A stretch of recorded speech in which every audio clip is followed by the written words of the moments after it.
கூட்டணியுடைய உறுப்பினர்கள் தெரிவு செய்த கருத்துகள் உண்மையிலே ஜனநாயகத்துக்கு முரணான கருத்துகள். 2009ஆம் ஆண்டு மே மாதம் போர் முடிவுக்கு வந்ததுக்கு பிற்பாடு உங்களுக்கு தெரியும். அப்ப இப்படிப்பட்ட ஒரு பின்னணியில இந்தியாவுடைய பங்கு என்றது இந்திய இலங்கை ஒப்பந்தம் செய்ததே தமிழ் மக்களுக்காக. விசேஷமாக தமிழரசு கட்சியுடைய தலைவர் ஸ்ரீலங்கா அரசு 13ஆம் திருத்தத்தை மாகாண சபையில நீக்கிறதுக்கு பாக்குது. போன தேர்தலில் தமிழரசு கட்சியும் ஜனநாயக தமிழ் தேசிய கூட்டணியும் சமஷ்டி என்று சொல்லித்தான். நேற்றைய தினம் இந்த கட்சிகள் சமஷ்டி என்ற வார்த்தையை வலியுறுத்தவில்லை. தேர்வு செய்த எங்கட மக்கள் இனியும் கண் துறந்து இந்த ஏமாற்றத்துக்கு விலை போகாதீங்க. ஸ்ரீதரன் அவர்கள் ஊடகங்களை வந்த கருத்தின்படி ஒரு இராணுவ அதிகாரியை ஆதரிச்சதை மன்னிக்க முடியாத ஒரு விஷயம். பகிரங்கமா மன்னிப்பு கேட்கணும். மாகாண சபையில் தேவையில்லைன்னு சொல்லியிருக்காரு. ஆகவே ஜேவிபி தமிழ் மக்களுடைய இனப்பிரச்சனையை தீர்க்கிறதாக இருந்திருந்தால் வடக்கையும் கிழக்கையும் பிரிச்சிருக்க மாட்டாங்க. அந்த வடகிழக்கு இணைப்பண்டது தமிழ் மக்களுடைய தீர்வு சம்பந்தப்பட்ட விஷயத்துல அடிப்படை நிலைப்பாடு. அந்த இணைப்பு என்ற விஷயத்தை ஏற்படுத்தாமல் தமிழருடைய இனப்பிரச்சனைக்கு தீர்வு கிடையாது. அது தீர்வு தமிழ் மக்களுக்கு ஒரு தீர்வு கொடுப்பாரு ஒரு பகல் கனவு.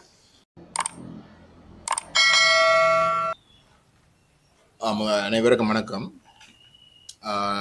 உங்களுக்கு அனைவருக்கும் தெரியும், நாங்கள் தமிழ்நாட்டுக்கு சென்று கிட்டத்தட்ட ஒரு கிழமை அங்கே தங்கி நின்று பல சந்திப்புகளை மேற்கொண்டு நாங்கள் அந்த விடயம் சம்பந்தமாக நாங்கள் யாழ்ப்பாணத்தில் ஒரு பத்திரிகையாளர் சந்திப்பை நிச்சயமாக செய்வோம். காரணம், எங்களுடைய பங்காளி கட்சி தலைவர்கள் யாழ்ப்பாணத்திலே இருக்கின்ற காரணத்தினாலேயும், குறிப்பாக திரு ஐங்கரநேசன் அவர்கள் தமிழ் தேச பசுமை இயக்கத்துடைய தலைவர் இந்த சந்திப்புகளில் முழுமையாக கலந்து கொண்ட காரணத்தினாலேயும், அவருடைய பங்களிப்பு இந்த சந்திப்புகள் நடத்துவதற்கு பெரிய அளவில் இருந்த காரணத்தினாலேயும் அவரையும் வைத்துக்கொண்டு நாங்கள் அந்த விடயங்கள் சம்பந்தமாக விரிவாக நம்முடைய மக்களுக்கு தெளிவுபடுத்த நாங்கள் விரும்புகின்றோம். இன்றைக்கு முக்கியமாக நான் பதிவு செய்ய விரும்பினது நேற்றையான் இந்தியாவுடைய வெளிவிவகார அமைச்சர் கலாநிதி எஸ் ஜெய்சங்கர் அவர்கள் வருகை தந்திருந்தவர். அந்த வகையிலே நேற்றைய தினம் கிட்டத்தட்ட 45 நிமிஷம் பகல் 3:15 அளவிலே எங்களை சந்தித்தார். அந்த சந்திப்பிலே நடைபெற்ற ஒரு சில விஷயங்கள் சம்பந்தமாக நம்முடைய மக்கள் தெளிவாக தெரிஞ்சிருக்க வேண்டும். ஏனென்றால் எங்களை பொறுத்தவரையிலே அங்கே நடைபெற்ற சொல்லப்பட்ட தமிழ் கட்சிகள், தமிழ் தேசிய பேரவை ஆகிய எங்களை தவிர்ந்த அங்கு கலந்து கொண்ட தமிழரசு கட்சியும் ஜனநாயக தமிழ் தேசிய கூட்டணியுடைய உறுப்பினர்கள் தெரிவு செய்த கருத்துகள் உண்மையிலே ஜனநாயகத்துக்கு முரணான கருத்துகள். காரணம், அவர்கள் மக்களால் தெரிவு செய்யப்பட்ட கொள்கைக்கு துரோகம் அளிக்கிற வகையிலே நேர்மாறாக கருத்துக்களை அந்த சந்திப்பிலே வலியுறுத்தி இருந்தார்கள். அந்த வகையிலே எங்களுடைய மக்களுக்கு இந்த விடயங்கள் ஆழமாக தெரிஞ்சிருக்கணும் என்ற நோக்கத்தோடு நாங்கள் இன்றைக்கு இந்த ஊடக சந்திப்பை நாங்கள் நடத்துகின்றோம். 2009ஆம் ஆண்டு மே மாதம் போர் முடிவுக்கு வந்ததுக்கு பிற்பாடு உங்களுக்கு தெரியும், அன்றைக்கு இருந்த ஸ்ரீலங்கா அரசாங்கம் இங்கு இருந்தது வெறுமனே ஒரு பயங்கரவாத பிரச்சனையாகவும், அந்த பயங்கரவாத பிரச்சனையை தாங்கள் இராணுவ ரீதியாக முடிச்சு விட்டதாகவும், ஆகவே இனி இலங்கையிலே எந்த விதமான பிரச்சனையும் கிடையாது என்ற ஒரு கருத்தை வலியுறுத்தி கொண்டிருந்த ஒரு சூழலிலே சர்வதேச சமூகம் ஜெனீவாவிலே அதுக்கு அந்த கருத்தை அந்த கருத்துருவாக்கத்தை நிராகரித்து ஒரு தீர்மானம் நிறைவேற்றினவே இங்கே ஒரு இனப்பிரச்சனை இருப்பதாகவும் இந்த இனப்பிரச்சனை ஒரு புதிய அரசியலமைப்பு இலங்கையில இருக்கக்கூடிய அத்தனை மக்களும் அத்தனை இனங்களும் ஏற்றுக்கொள்ளக்கூடிய வகையில நிறைவேற்றப்பட வேணும் என்றதுதான் அதனுடைய சாராம்சம். அதுக்கு காரணம் இந்த ஸ்ரீலங்காவுடைய பேரினவாத தரப்புகள் இங்க இருந்ததை வெறுமனே ஒரு பயங்கரவாத பிரச்சனை என்று சொன்ன இடத்திலே சர்வதேச சமூகம் சொன்னது இல்லை. தமிழீழ விடுதலை புலிகள் இயக்கத்துடைய போராட்டம் 70களிலே தான் தொடங்கினது. ஆனால் தமிழ் மக்களுடைய இனப்பிரச்சனை என்றது 48ஆம் ஆண்டுல இருந்து தொடருது. ஏனென்றால் தமிழ் மக்கள் இலங்கையில நிறைவேற்றப்பட்ட எந்த ஒரு அரசியலமைப்பையும் ஆதரிக்கவில்லை, அதுக்கு ஒரு அங்கீகாரம் தரவில்லை. அரசியலமைப்பு என்றால் நாட்டினுடைய முதலாவது சட்டம், நாட்டை உருவாக்குற சட்டமே அரசியலமைப்பு தான். ஆகவே அவ்வகையான அரசு கட்டமைப்பை உருவாக்குகின்ற பொழுது தமிழ் மக்கள் நாட்டினுடைய 2வது இனம், ஒரு தனி தேசம், அந்த சட்டத்தை நிராகரிக்கிறார்கள் என்றால் அவர்களுடைய அபிலாஷைகள் அதில் உள்வாங்கப்படாத பட்சத்திலேயும் அவர்களுடைய உரிமைகள் மறுக்கப்படுகின்ற பட்சத்திலே அவர்கள் அந்த சட்டத்தை நிராகரிக்கிறார்கள் என்றால் அவர்களுக்கு ஒரு இனப்பிரச்சனை இருக்கிறது தான் அர்த்தம். எந்த ஒரு நாட்டிலையும் ஒரு குறிப்பிட்ட இனம் அந்த நாட்டினுடைய பிரதான சட்டமாக இருக்கக்கூடிய அந்த நாட்டினுடைய அரசியலமைப்பை ஏற்காத இடத்துல அந்த நாட்டுக்குள்ள ஒரு இனப்பிரச்சனை இருக்கிறன்றதான் அர்த்தம். பிரித்தானியால ஐரிஷ் மக்கள் ஏற்றுக்கொள்ளவில்லை, அங்கே ஒரு இனப்பிரச்சனை இருந்தது. அவர்கள் திருத்தங்களை செய்து தங்களுடைய இனப்பிரச்சனை தீர்க்கப்பட்டு அந்த அரசியலமைப்பினுடைய மாற்றங்கள் ஏற்றுக்கொள்ளுகின்ற இடத்துல தான் இனப்பிரச்சனை முடிவுக்கு வருகின்றது. அதே போன்றுதான் பல்வேறு நாடுகள்.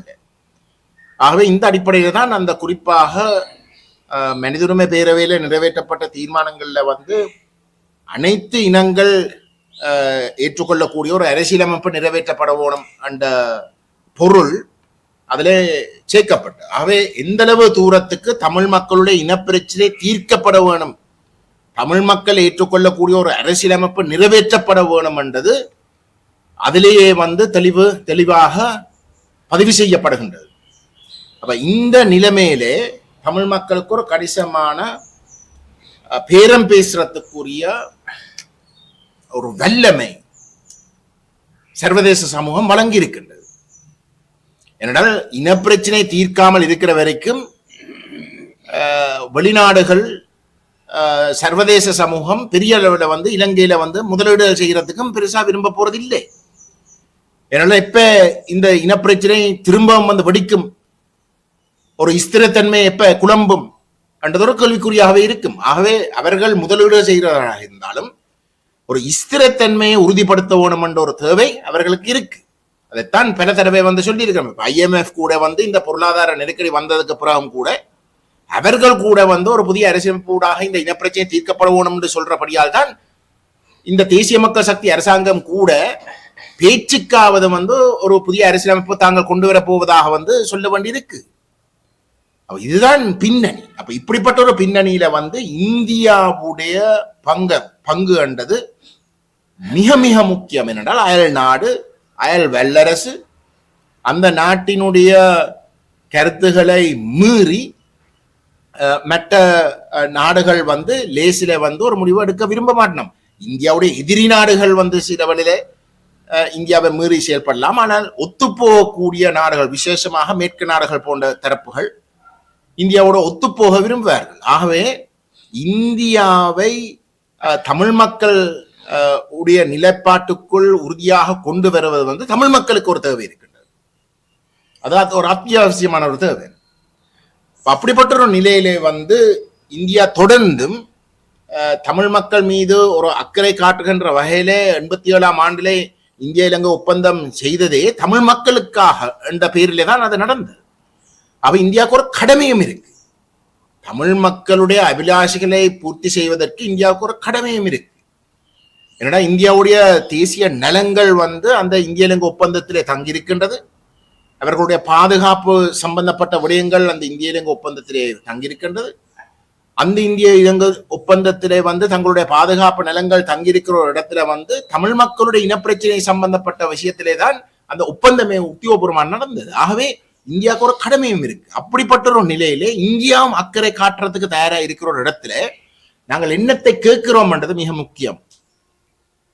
நேற்று நடைபெற்ற சந்திப்பிலே தமிழ் தேசிய மக்கள் முன்னணி ஒரு ஒரு தமிழ் தேசம் அங்கீகரிக்கப்படுகின்ற சமஷ்டி ஆட்சி முறைமை மட்டும்தான் தமிழ் மக்களுடைய அரசியல் அபிலாஷைகளை பூர்த்தி செய்யக்கூடிய ஒரு நிலைமையை உருவாக்கும் என்ற விஷயத்தை வலியுறுத்த அங்கு இருந்த தமிழரசு கட்சியும் ஜனநாயக தமிழ் தேசிய கூட்டணியும் வெறுமனே வந்து மாகாண சபையினுடைய தேர்தலை வலியுறுத்தியும் 13ஆம் திருத்தத்தை அமுல்படுத்துறதும் தான் தங்களுக்கு தேவை என்ற விடயத்தையும் விசேஷமாக தமிழரசு கட்சியுடைய தலைவர் CVK சிவஞானம் வந்து பல தடவைகள் வலியுறுத்தினது 13ஆம் திருத்தம் என்றது இந்தியாவுடைய பிள்ளை.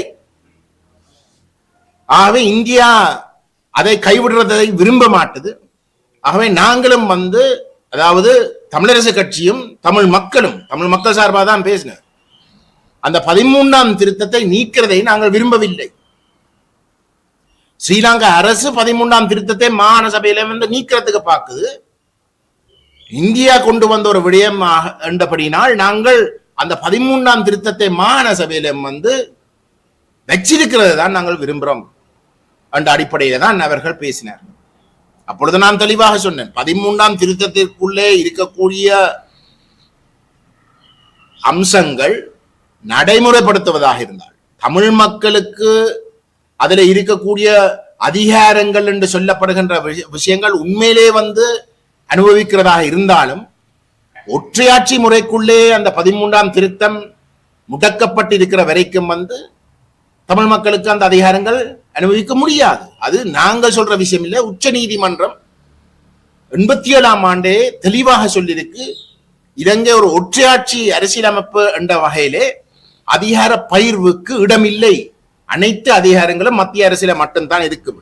இதுக்கு பிறகும் 13ஆம் திருத்தத்தை அமுல்படுத்துங்கோ என்று கேட்பது எல்லாமே ஏதோ அந்த 13ஆம் திருத்தத்துக்குள்ளே ஏதோ ஒன்று இருக்கு, அரசாங்கம் வந்து அதை மறுத்து வச்சிருக்கிறதே தவிர அதுல இருக்கு என்ற ஒரு பொய்யை தொடர்ந்தும் தமிழ் மக்கள் மட்டத்திலே வந்து விதைப்பதற்காக தான் இது நடக்கிறதை நாங்கள் தெளிவாக சுட்டிக்காட்ட விரும்புகின்றோம். இந்த நிலைப்பாட்டை 13ஆம் திருத்தம் மட்டும்தான் தங்களுக்கு வேணும், தங்களுக்கு வேறு ஒன்றும் வேண்டாம் என்ற விஷயத்தை தேர்தல் காலத்தில் வந்து அவர்கள் சொல்லி இருந்தால் அவர்களுக்கு மக்கள் வந்து ஒரு பொருத்தமான ஒரு முடிவை கொடுத்திருப்பார்கள். ஆனால் தேர்தல் காலத்துல வந்து தமிழ் தேசிய மக்கள் முன்னணி சொல்லுகின்ற தமிழ் தேச அங்கீகாரத்துடைய சுயநிர்ணயத்தை அனுபவிக்கக்கூடிய கூட்டாட்சி இல்லாட்டி சமஷ்டி ஆட்சி முறைக்கும் கூட தீவிரமாக வந்து தாங்கள் ஏதோ தமிழ் தேசியவாதிகள் என்று காட்டிக்கொள்ற ஒரு தன்மையை கடந்த 16 வருஷமாக 2009க்கு பிறகு தொடர்ச்சியாக மக்கள் மட்டத்திலே சொல்லித்தான் அவர்கள் வாக்கை பெறுகிறார்கள். ரெண்டு தரப்பும் தமிழரசு கட்சியும் தமிழ் தேசிய கூட்டமைப்பு வகையில இவை எல்லாரும் உண்டாயிருந்தவை. இந்த போன தேர்தலில் தான் பிரிஞ்சு நின்றவை. போன தேர்தலில் வந்து தமிழரசு கட்சியும் ஜனநாயக தமிழ் தேசிய கூட்டணியும் சமஷ்டி என்று சொல்லித்தான் அவர்கள் போட்டியிட்டவை. ஆகவே ஒரு கொள்கையை சொல்லி மக்கள் மட்டத்திலே ஆணையை பெற்றதுக்கு பிறகு அந்த கொள்கைக்கு நேர்மாறாக சமஷ்டி இல்லாட்டி கூட்டாட்சி முறையை வலியுறுத்தாமல் ஒரு மிக முக்கியமான ஒரு சந்திப்பிலே அதுக்கு நேர்மாறாக இல்லை, எங்களுக்கு ஒற்றையாட்சிக்குள்ள இருக்கக்கூடிய இந்த மாகாண சபைகள் தான் எங்களுக்கு வேணும் என்று சொல்றது தமிழ் மக்கள் வழங்கின ஜனநாயக ஆணைக்கு நேர்மாறாக அதை நிராகரித்து அதுக்கு துரோகம் செய்கிற வகையிலே தான் அவர்கள் நடந்து கொண்டிருக்கிறார்கள். இதுதான் யதார்த்தம். இதை 2009ஆம் ஆண்டு நாங்கள் எங்கட மக்களுக்கு சொன்னோம். அன்றைக்கு நாங்களும் தமிழ் தேசிய கூட்டமைப்புக்குள்ள பங்காளிகளாக இருந்த இடத்திலே போர் முடிஞ்சதுக்கு அடுத்த நாட்கள்ல தமிழ் தேசிய கூட்டமைப்புடைய தலைவர்கள் அகில இலங்கை தமிழ் காங்கிரஸை தவிர்ந்த ஏனைய கட்சி தலைவர்கள், அதாவது தமிழரசு கட்சி, டெலோ இபிஆர்எல்எஃப் கட்சி தலைவர்கள் ஒற்றையாட்சிக்குள் இருக்கக்கூடிய 13ஆம் திருத்தத்தை தீர்வாக ஏற்றுக்கொள்றதுக்கு முடிவெடுத்து விட்டார்கள் என்ற விஷயத்தை நாங்கள் அன்றைக்கு சொல்றோம். இன்றைக்கு அவர்கள் அதை நிரூபிக்கிற வகையில தங்களோட வாயாலே இந்திய வெளிவிவகார அமைச்சருடைய நேத்தியான் சந்திப்புக்கு பிறகு தங்களோட வாயாலேயே தாங்கள் அதை ஒப்புக்கொண்டிருக்கிறோம். அது மட்டும்தான் நாங்கள் வலியுறுத்தினதா. தேர்தலை வைக்கிறதும் 13ஆம் திருத்தத்தை அமுல்படுத்துற என்ற பெயரில் நாங்கள் தொடர்ந்தும் ஒற்றையாட்சிக்குள்ள முடக்கி வச்சிருக்கிறது தான் அவர்களுடைய நிலைப்பாடு என்பதை அவர்கள் தெளிவாக நிரூபிச்சிருக்கிறார்கள். இந்த நிலைமையிலே நாங்கள் மாற்றம் செய்யாமல் தமிழ் மக்களுடைய பெரும்பான்மையான வாக்குகள் இன்றைக்கு அரசாங்கத்திடம் இல்லை. அரசாங்கத்துக்கு 8, எதிரணிக்கு 11 பாராளுமன்ற உறுப்பினர்கள். அந்த 11 பேரும் தமிழ் தேசியம் பேசி ஒற்றையாட்சியை நிராகரித்து சமஷ்டியை வலியுறுத்தித்தான் வாக்கை பெற்றார்கள். ஆனால் மற்றவர்கள் அதுக்கு நேர்மை இல்லை என்று நாங்கள் சொல்லி பிரிஞ்சிருந்தாலும் அவர்கள் தேர்தல் காலத்தில் அதை சொல்லித்தான் வாக்கை பெற்றார்கள். அப்ப உண்மையிலே நாங்கள் இப்படிப்பட்ட ஒரு முக்கியமான ஒரு சந்திப்புல வலியுறுத்த வேண்டியது எங்க மக்கள் ஆணை கொடுத்த விஷயத்துக்காக.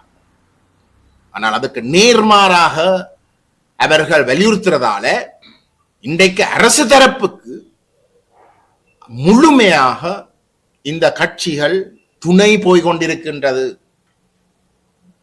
தேசிய மக்கள் சக்தியுடைய ஒற்றையாட்சிக்குள்ளே முடக்குகின்ற தமிழ் அரசியலை முடக்குகின்ற அந்த நிகழ்ச்சி நிரலுக்கு தமிழரசு கட்சியும் ஜனநாயக தமிழ் தேசிய கூட்டணியும் துணை போய்கொண்டிருக்கிறார் என்பதை நாங்கள் பகிரங்கமா சொல்ல விரும்புகிறோம். ஏனென்றால் தேசிய மக்கள் சக்தி கடந்த 2024ஆம் ஆண்டு தேர்தலுக்கு பிற்பாடு சொன்ன விடயம் என்றால் தமிழ் மக்கள் தமிழ் தேசிய நிலப்பாட்டை கைவிட்டு விட்டார்கள். அவர்கள் அதை சொன்னாலும் இன்றைக்கு தமிழ் தேசிய நிலப்பாட்டோடு வாக்கை பெற்றவர்களே ஒற்றையாட்சியை ஏற்றுக்கொள்றதுக்கும் ஒற்றையாட்சியை மட்டும் வலியுறுத்துறதாக இருந்தால் தேசிய மக்கள் சக்தி சொல்றது சரியாக உலகமே ஏற்றுக்கொள்ளும். இதுதான் நிலைமை. இதுதான் இன்றைக்கு இருக்கக்கூடிய பாரதூரமான பின்னடைவு. நேற்றையான் சந்திப்புக்கு பிறகு இருக்கக்கூடிய பாரிய பின்னடை. அவை நம்முடைய மக்கள் விளங்கிக் கொள்ளணும். இந்த அநியாயம் உங்களுடைய பேர்ல இந்த அநியாயம் தொடர்கின்ற வரைக்கும் நாங்கள் ஒரு அங்குலம் கூட ஒரு இனப்பிரச்சனை தீர்வு சம்பந்தமாக முன்னகர்த்த முடியாது. இந்த விடயத்துக்கு மேலதிகமாக தமிழ்நாட்டுக்கு போய் நாங்கள் சந்திச்ச இடங்களையும் கூட தமிழ்நாட்டில் கூட ஏற்பட்ட முன்னேற்றத்தையும் இவ்வகையான செயல்பாடுகள் இல்லாமல் செய்யும், முழுக்க இல்லாமல் செய்யும்.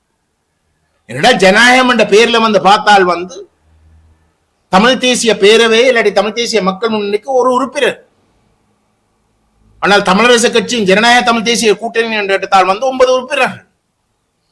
அந்த 9 உறுப்பினர்கள் வாக்கை பெற்று ஆணையை பெற்று இருக்கின்ற நிலைப்பாடு தமிழ் தேசிய மக்கள் முன்னணி சொல்றாங்க. அதே நிலைப்பாட்டுக்கு தான் அது தேர்தல் காலத்துக்கு மட்டும்.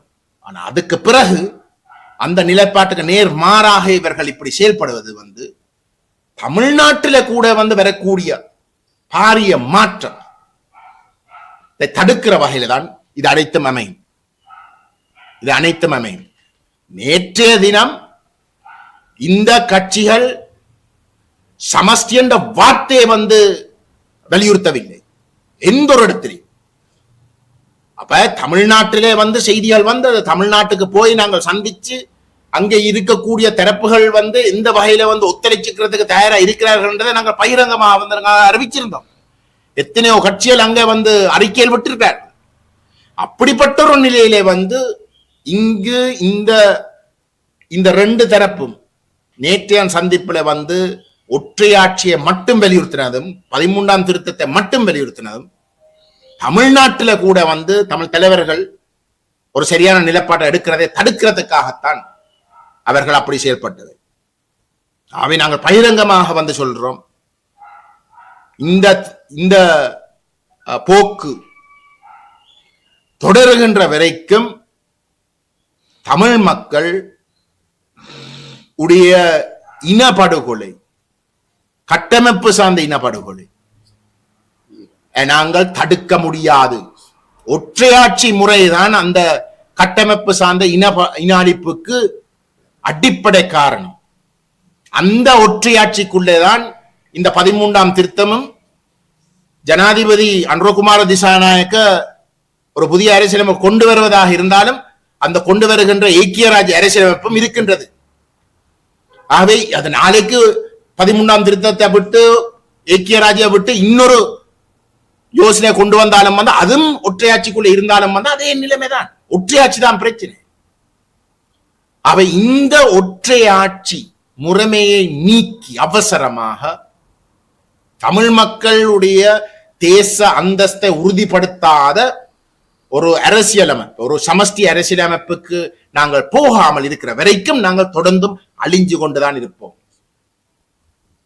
ஜெய்சங்கர் அவர்கள் நேற்று கேட்டார், உங்களோட இடங்கள்ல வந்து என்னென்ன பிரச்சனை இருக்கின்றது, இந்த சூறாவளிக்கு தாண்டி வந்து மக்களோட பிரச்சனை என்ன இருக்கின்றது, அதுக்கு பட்டியலிட்டு சொல்றோம். கோயில உடைக்கிறாங்க, புத்தவியாரில கட்டுறாங்க, குடியேற்றங்களை நடத்துறாங்க, எங்களை கேட்காமல் எல்லாம் செய்கிறாங்க, பொருளாதாரத்தை அளிக்கிறாங்க, பெரிய பட்டியல். அரசாங்கங்களுடன் கேட்காமல் செய்கிறாங்க, கேட்க தேவையில்லையே ஒற்றையாட்சிக்கு இல்ல. அதைத்தானே நாங்கள் இல்லாமல் செய்யணும். இன்றைக்கும் 13ஆம் திருத்தம் இருக்குத்தானே, இன்றைக்கும் மாகாண சபை இருக்குத்தானே. ஆனா மாகாண சபை வந்து ஒரு ஒரு மக்களால் தெரிவு செய்யப்பட்ட முதலமைச்சரும் சபையும் இல்லாமல் வந்து இயங்குகிறது என்றால் அது வெறுமனே ஒரு கோது. பாராளுமன்றம் இல்லாமல் வந்து இந்த நாட்டை இயங்கலாமா? இல்லாட்டி ஒரு ஜனாதிபதி இல்லாமல் வந்து இந்த நாட்டை இயங்கலாமா? ஏலா. ஏன்னா அங்கதான் உண்மையான அதிகாரம். ஆனால் இன்றைக்கு மாகாண சபையில வந்து மக்களால் தெரிவு செய்யப்பட்ட ஒரு முதலமைச்சரோ மாகாண சபையோ இல்லாமல் ஜனாதிபதி நியமிக்கப்படுற ஆளுநர் ஊடாக எந்த ஒரு சட்ட பிரச்சனையும் இல்லாமல் இன்றைக்கு இயங்கக்கூடியதாக இருக்கின்றால், ஏனென்றால் அதிகாரம் வந்து ஆளுநர் கையில தான் உண்மையில இருக்கு. இந்த மாகாண சபை முதலமைச்சரும் மாகாண சபை உறுப்பினர்களும் வந்து வெறும் ஏமாற்றம். சட்ட ரீதியாக வந்து இந்த ஆளுநருக்கு வந்து ஆலோசனை வழங்குறது மட்டும்தான் அவர்களுடைய பொறுப்பு. ஆலோசனை என்றால் வந்து நீங்கள் அதை இயக்கம் தேவையில்லை, அவர்கள் இல்லாமலே வந்து நீங்கள் நடத்தலாம் ஆளுநர். அதுதான் நடக்குது இன்றைக்கு. தயவு செய்த எங்கட மக்கள் இனியும் கண் துறந்து இந்த ஏமாற்றத்துக்கு விலை போகாதீங்க. ஏனென்றால் நீங்கள் விலை போக கிடைக்கிற சந்தர்ப்பங்களையும் நாங்கள் இழந்து கொண்டு போறோம். இறுதியில வந்து நீங்கள் தான் அழியுதீங்க, எங்கட மக்கள் தான் அழியாங்க. தமிழ் தேசிய மக்கள் முன்னணியோ இல்லாட்டி கஜேந்திரகுமாரையோ இல்லாட்டி செல்வராஜா கஜேந்திரனையோ அழிக்கிற மட்டும் இல்லை, நீங்களும் தான் சேர்ந்து அழியுது. அதை தயவு செய்து விளங்கிக் கொள்ளும்.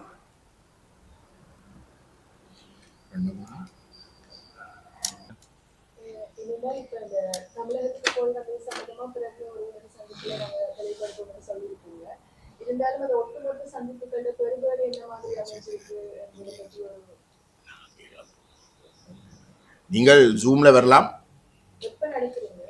நேமா 27, 26 இல்லாட்டி 27. இன்னொன்று சொன்னா இப்ப இந்த கணக்காய்வாளர் நியமனம் சம்பந்தமா ஒரு சர்ச்சைக்குரிய ஒரு பேசுபொருளாகி இருக்கு. அரசியலமைப்பு ஒரு கணக்காளர் நாயகமா ராணுவ அதிகாரிகள் ஸ்ரீதரனும் ஆதரவாக வாக்களிச்சிருக்காரு. அதாவது அது சம்பந்தமா பகிரங்கமா இன்னும் ஒரு மதிப்பும் வெளியிடாத பட்சத்துல இது என்ன நாளைக்கு இல்ல, எங்களுக்கு அது மிகப்பெரிய ஒரு ஏமாற்றம். நாங்கள் அந்த செயலை உண்மையிலே நாங்கள் கண்டிக்கிறோம்.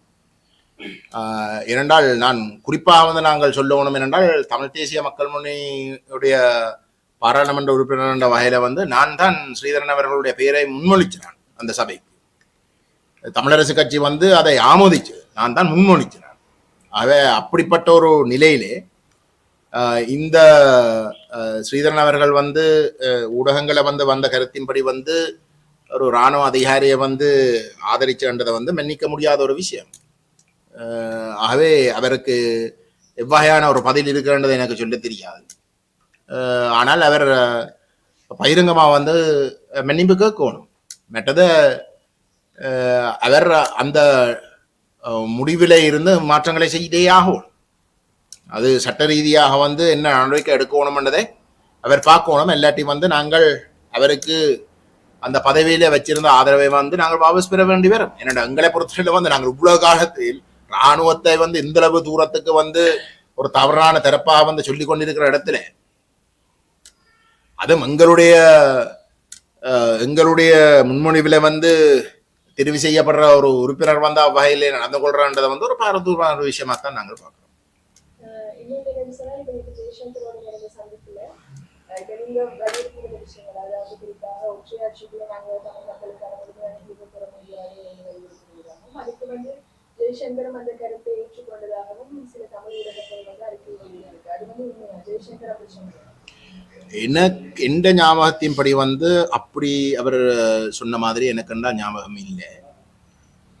அவர் கேட்டுக்கொண்டு இருந்தவர் வந்து அதில் இருந்த ஒரு சில அதிகாரிகள் வந்து நாங்கள் அந்த உச்ச நீதிமன்றத்துடைய தீர்ப்பு அதிகார பகிர்வுக்கு இடமே இல்லை என்ற விஷயத்தையும் அந்த வகையில் வந்து 13ஆம் திருத்தத்தில் இருக்கக்கூடிய அதிகாரங்கள் அனைத்தும் வந்து ஆளுநரோட கையில் மட்டும்தான் மத்திய கையில் மட்டும்தான் இருக்கும் என்ற விஷயத்தை சொல்ல அதுக்கு பிற்பாடு வந்து 87ஆம் ஆண்டு சர்வானந்த சீஃப் ஜஸ்டிஸ் அவர்கள் கொடுத்த அந்த தீர்ப்பை ஆமோதித்து வலியுறுத்தி கிட்டத்தட்ட 32 தீர்ப்புகளுக்கு மேலதிகமாக வந்து அதுக்கு பிறகு வழங்கி இருக்கிற இடத்துல அதில் அனைத்தையும் சுட்டி காட்ட வந்து அங்கே இருந்த அதிகாரிகள் வந்து அதை கவனமாக கேட்டு வந்து அதை உள்வாங்கிற கோணத்தில் வந்து நடந்து கொண்டாங்களே தவிர வந்து அது சம்பந்தமாக ஒரு கருத்து தெரிவித்ததாக வந்து எனக்கென்றால் ஞாபகம் இல்லை. உண்மையை சொன்னால் நான் என்றால் அப்படி எனக்கென்றால் அப்படி பட இல்லை. ஆனால் அதை நிராகரிக்கலை. நான் அதை சொல்லணும். இதுக்கு முதல் என்றால் வந்து நாங்கள் இந்த விஷயங்களை வலியுறுத்தினாலும் கூட தங்களுடைய நிலைப்பாடு வந்து 13ஆம் திருத்தத்தை அமுல்படுத்தணும் என்ற கருத்தை தான் வளமையாக சொல்லுவார்கள். அந்த வகையில வந்து அவ்வகையான கருத்துகள் எதுவுமே வந்து நேற்று பதிவு செய்யப்படவில்லை. ஆனால் தொடர்ந்து வந்து தமிழரசு கட்சியும் ஜனநாயக தமிழ் தேசிய கூட்டணியும் இந்த 13ஆம் திருத்தத்தை அமல்படுத்தணும், மாகாண சபை தேர்தலை வைக்கணும் என்ற விஷயங்களை வலியுறுத்த அதுக்கு வந்து திரு ஜெய்சங்கர் அவர்கள் சொன்னார் வந்து நீங்கள் எங்களுக்கு வந்து சொல்ல தேவையில்லை வந்து 13ஆம் திருத்தத்தை பற்றி மாகாண சபையை பற்றி வந்து சிரிச்சு சொன்னார். அந்த கருத்தை சொன்னாரே தவிர வந்து நாங்கள் சொன்ன கருத்தை மறுதளிக்கவும் இல்லை. அதே நேரம் வந்து அதை நீங்கள் சொன்னதை போல ஊடகங்கள்ல வந்து சொன்ன மாதிரி வந்து அவர் அதை ஆமோதிக்கிற வகையிலையும் வந்து கருத்தை தெரிவித்ததாக வந்து எனக்கு நான் உண்மையிலே ஞாபகம்.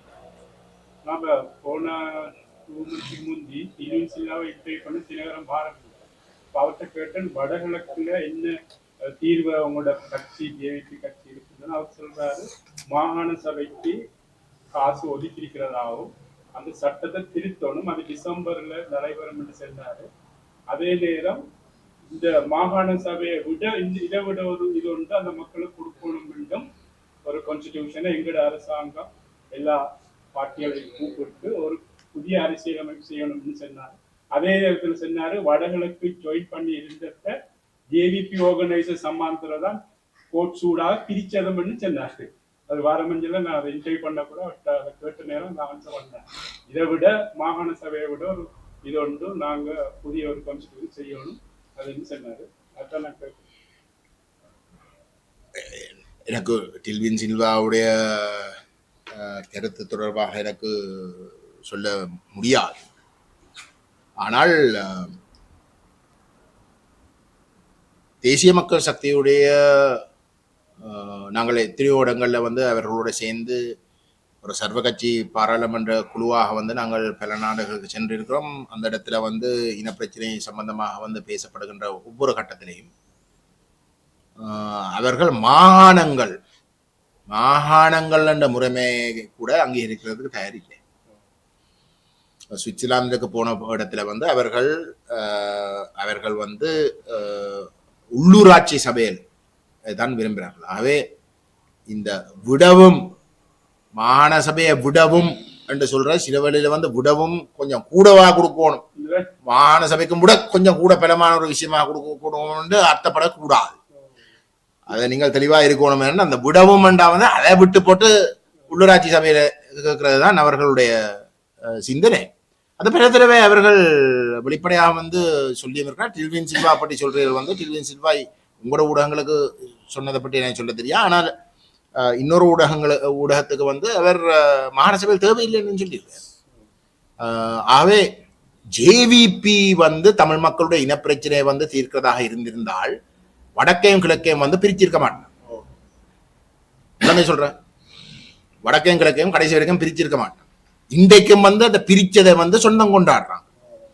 அப்ப இவே வந்து தமிழ் மக்களுடைய அரசியல் அபிலாஷைகளை ஏற்று அங்கீகரிச்சு ஒரு தீர்வை கொடுப்பார்கள் யாரும் சொல்ல போயினோம்டா அதுக்கு முட முட்டாத்தனம் இருக்க முடியாது.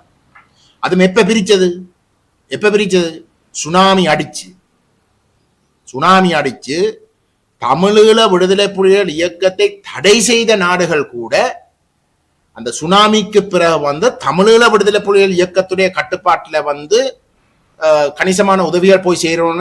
3/2 அழிவு வந்து இலங்கையில் நடந்த 3/2 அழிவு அவைண்ட கட்டுப்பாட்டு பிரதேசத்தில் தான் இருக்கின்றதை சொல்லி அரசாங்கத்தை வற்புறுத்தி தாங்கள் கொடுக்க போற நிதியல் வந்து ஒரு வெளிப்படைத்தன்மையாக வந்து அந்த மக்களை போய் அடையிறதுக்குரிய ஒரு கட்டமைப்பை உருவாக்க சொல்லி சொன்ன இடத்திலே தான் அந்த பீட்டோம்ஸ் என்ற கட்டமைப்பு உருவாக்கப்பட்டு அந்த கட்டமைப்பை நீதிமன்றத்துக்கு கொண்டு சென்று அதை ஒரு சந்தர்ப்பமாக பயன்படுத்தி வடக்கையும் கிழக்கையும் பிரிச்சவர்கள் தான் இந்த ஜேவிபி.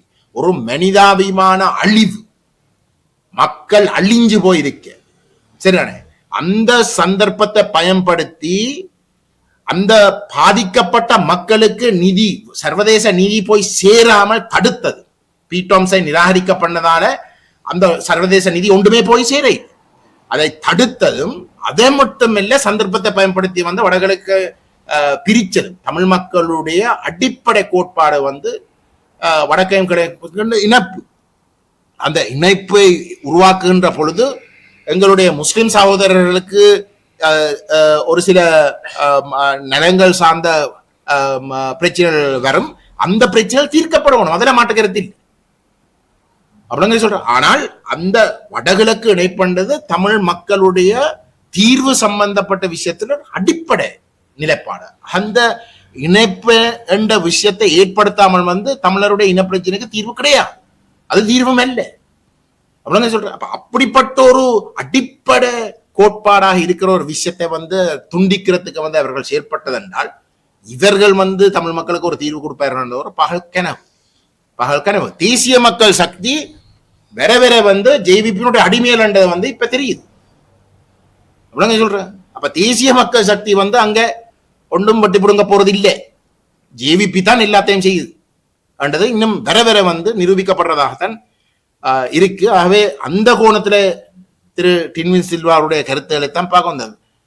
மாகாண சபையை விடவும் என்ற விஷயத்தை நாங்கள் கொஞ்சம் சரியான பின்னணியில விளங்கிக் கொள்றது மிக முக்கியம்.